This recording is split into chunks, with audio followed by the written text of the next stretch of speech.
Bapak Ibu bicara tentang sesuatu 2 ayat. Berapa yang tidak dikutip?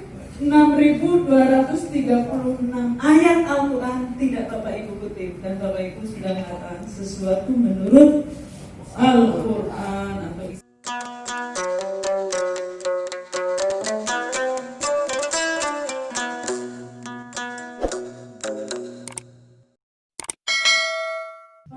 suami siaga itu mesti terjadi di setiap kehamilan berapapun. Kehamilan ketiga pun jangan dikira sudah biasa lalu jangan kendor maksud saya. Ini yang terjadi. Jadi hamil itu Al-Quran sendiri mengatakan wahdan ala wahnin.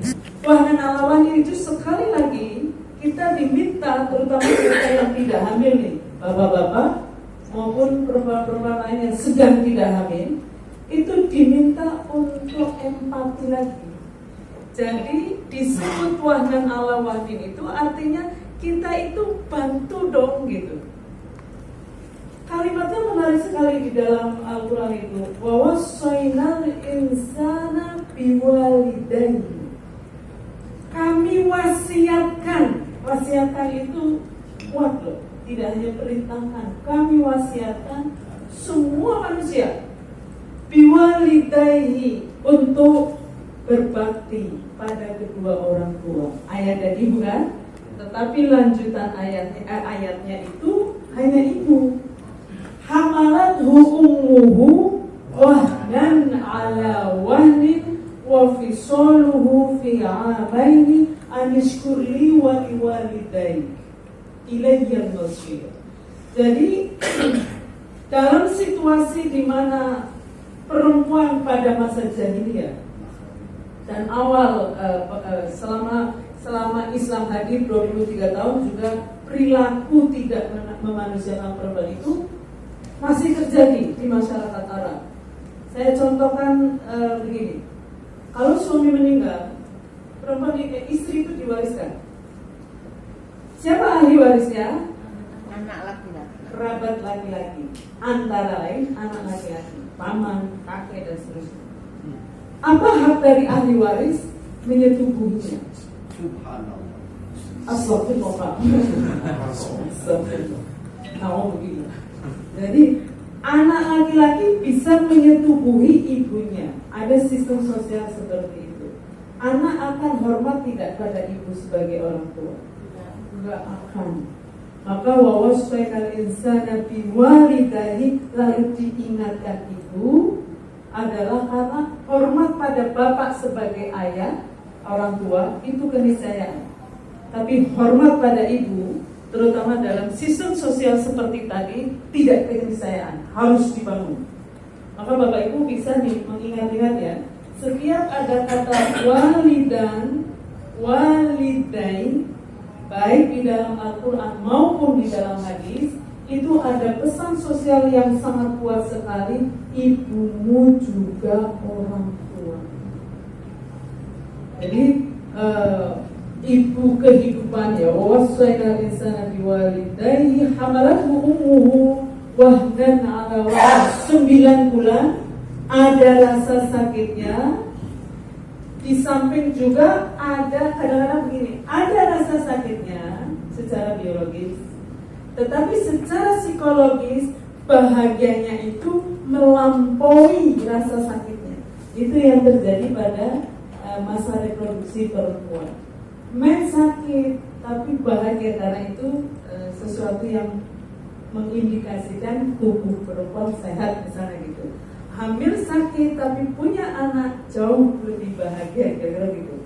Nah yang ketiga dalam melahirkan bisa 1 hari, bisa juga kalau sesar itu biasanya 15 menit Bapak Ibu. Nifas itu 1 sampai 60 hari, nifas juga begitu. Nifas apa yang terjadi itu mirip menstruasi. Tapi nifas darah gumpalannya lebih besar Bapak Ibu. Karena dinding rahim ini kan tadinya mau berfungsi untuk menyokong keberadaan janin. Karena nggak ketemu sperma, luluh bersama menstruasi itu, darah menstruasi. Nifas rahim itu tadinya segini, cuma sebesar alpukat. Kalau hamil, dia akan terus membesar sebesar janin. Begitu lahir janinnya, rahim mengalami normalisasi. Maka darah-darah yang tadinya sel darah penyangga keberadaan janin keluar, dan gumpalannya bisa jauh lebih besar dari gumpalan darah menstruasi, karena di menstruasi janin belum ada. Apakah sakit? Tentu saja sakit. Yang terakhir adalah menyusui. Berapa lama? 2 tahun. 2 tahun. Ada sakitnya atau tidak? Sakit. Ada sakitnya nggak? Ada. Belum tentu. Tidak semua menyebabkan atau melahirkan.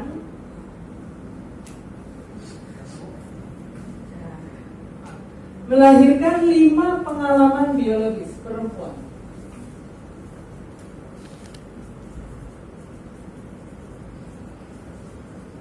Menstruasi, hamil, melahirkan, dan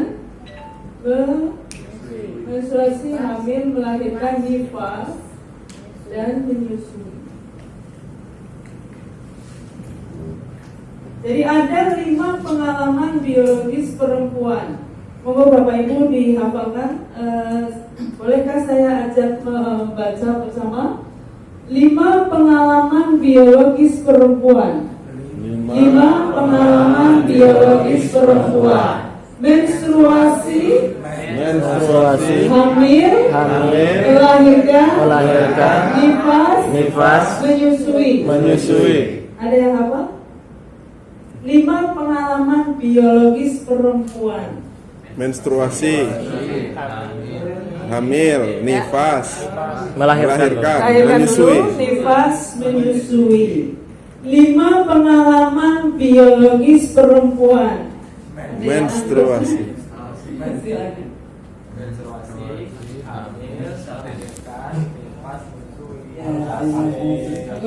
Besok akan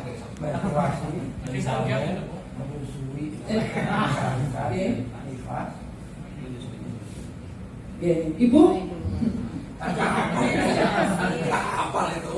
Pak Kohar menyusui duluan.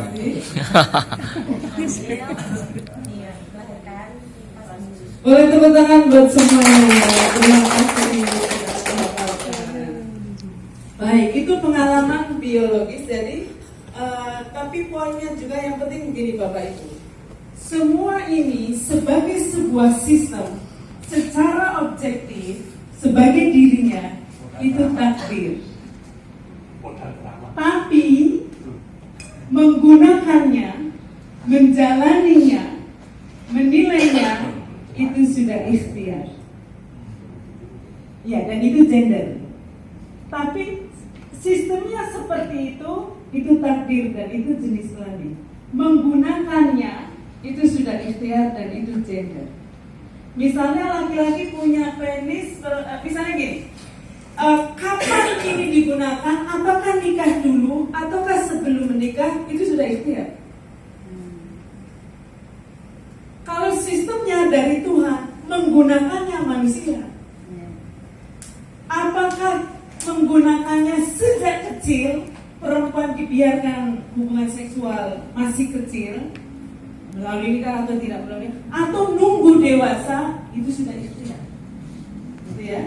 Jadi ini mesti kalau dalam konteks Al-Quran dan tafsir, nanti kalau ada waktu, Al-Quran secara objektif itu firman Tuhan, mutlak absolut sebagai dirinya. Tapi memahaminya, memetiknya, menjelaskannya itu tafsir dan itu dari manusia. Maka Al-Quran secara objektif pasti adil. Sebab ini firman Zat yang maha adil. Dan pasti benar karena itu firman Zat yang maha benar. Dan pasti pengetahuannya itu benar selamanya, karena dari yang maha tahu pengetahuannya tak terbatas dan pasti benar. Tapi tafsir itu dari kita. Dari kita itu artinya adalah kita ini pengetahuannya terbatas, mungkin benar, mungkin salah, dan berkembang. Maka dalam konteks tafsir, yang bermasalah bukan Al-Qur'annya. Maka ada istilah tafsir keadilan gender, karena ada tafsir yang tidak adil gender. Bukan Tuhannya yang tidak adil, tafsirnya ini loh, penafsirannya. Kalau Al-Quran secara objektif sebagai dirinya 30 juz pasti benar, mutlak, absolut, bahkan dia mutlak absolut. Tapi saya contohkan betapa relatifnya tafsir itu ya. Bapak Ibu kalau pidato 2 jam itu berapa ayat yang diambil? 2 jam, jangan tergantung amplop ya. Berapa jam? 2 jam itu berapa Bapak Ibu? 2-3 cukup lah ya. Oke, 2-3 Bapak Ibu sebagai ustadz, pasti ustadz-ustadzah, tentu saja bicara sesuatu itu dalam perspektif Islam. Islam itu sebenarnya nggak hanya Quran, tapi ada hadis lebih banyak lagi. Kita lihat yang Quran. Bapak, berapa ayat Al-Quran itu? 660. 236. Ini angka yang muncul dalam kitab kita. Kalau 666 itu untuk mempermudah aja. Tapi inilah ayat Al-Quran. Bapak Ibu bicara tentang sesuatu 2 ayat. Berapa yang tidak dikutip? 6.236 ayat Al-Quran tidak Bapak Ibu kutip. Dan Bapak Ibu sudah mengatakan sesuatu menurut Al-Quran atau Islam bahkan. Sekarang nulis disertasi berapa ayat Al-Quran yang biasa dipakai? Berapa? Ada batasan enggak? Nggak ada ya. Kalau di UIN Jakarta itu nggak boleh terlalu banyak. Kalau terlalu banyak itu namanya clipping katanya, bukan disertasi. Jadi nggak boleh banyak-banyak. Kurang lebih 40 lah. 40 itu udah banyak banget. 20 atau kita coba 40. Berapa yang tidak dikutip? 6.196. Dan Bapak Ibu nulis disertasinya gagah sekali. Demokrasi menurut Al-Quran, hak asasi manusia menurut Al-Quran. Ya kan? Semua disertasi begitu. Tapi tentu saja kita tidak mungkin mau ngomong sesuatu menurut Al-Quran kok 30 juz dikutip. Tidak mungkin. Tidak mungkin. Nanti khataman nggak jadi. Poin pentingnya adalah Al-Quran, sesuatu menurut Al-Quran itu selalu menurut Al-Quran dalam pandangan orang itu. Selalu begitu. Orang ceramah apapun ketika bicara sesuatu menurut Al-Quran adalah menurut Al-Quran dalam pandangan dia. Sama kayak Bapak namanya Pak Idham. Siapakah Pak Idham itu? Ketua PBNU apa lagi? Ustadz apa lagi? Dosen. Direktur, advokat, 5 ya? Kanjur. Itu baru calon atau gimana? Rektor. Amin, oke. Apapun yang Anda jelaskan tentang beliau adalah beliau menurut Anda. Yang itu bisa jadi informasinya sangat bagian kecil dari Pak Idham seutuhnya, dengan segala harapan, cita-cita, kesedihan, kegeraman, dan